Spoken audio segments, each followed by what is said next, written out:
یہاں جامعۃ الرشید میں اور الغزالی یونیورسٹی اسکول کالج اور جتنا بھی سلسلہ چل رہا ہے، ہم اس میں کوشش کر رہے ہیں کہ یہ تقسیم جتنی ہم نے کر دی ہے اس کو آگے نہ بڑھنے دیں، بلکہ اس کو جتنا سمیٹ سکتے ہیں۔ حضرت مفتی شفیع صاحب رحمۃ اللہ علیہ حوالہ دیا تھا نا مفتی رفیع عثمانی رحمۃ اللہ علیہ نے، کیونکہ یہ حضرات تو دیوبند کے رہنے والے تھے، تو انہوں نے ساتھ میں لکھنا شروع کر دیا محمد رفیع دیوبندی۔ حضرت مفتی شفیع صاحب رحمۃ اللہ نے فرمایا کہ بھئی اس سے تقسیم کی اور فرقہ واریت کی بو آتی، لہٰذا یہ لفظ آپ استعمال نہ کیا کریں، حالانکہ وہ اصلاً دیوبندی تھے، ہم تو ویسے دیوبندی ہیں تو وہ تو حقیقتاً دیوبندی تھے، ان کو منع کیا، اس لیے وہ اپنے ساتھ عثمانی لگاتے تھے، مفتی محمد رفیع عثمانی۔ یہ مشکل کام ہے لیکن یہ آپ کو کرنا پڑے گا، طوعاً او کرہاً، ویسے ہی مان لیں ویسے۔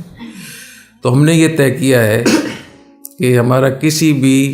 تنظیم سے، کسی بھی جماعت سے رسماً کوئی تعلق نہیں ہوگا، یعنی ہماری طرف سے رسمی طور پہ طلباء کو کسی خاص جماعت اور پارٹی کے لیے نہیں کہا جائے گا۔ وہ جس جماعت سے وابستگی رکھنا چاہیں ان کو اجازت ہے،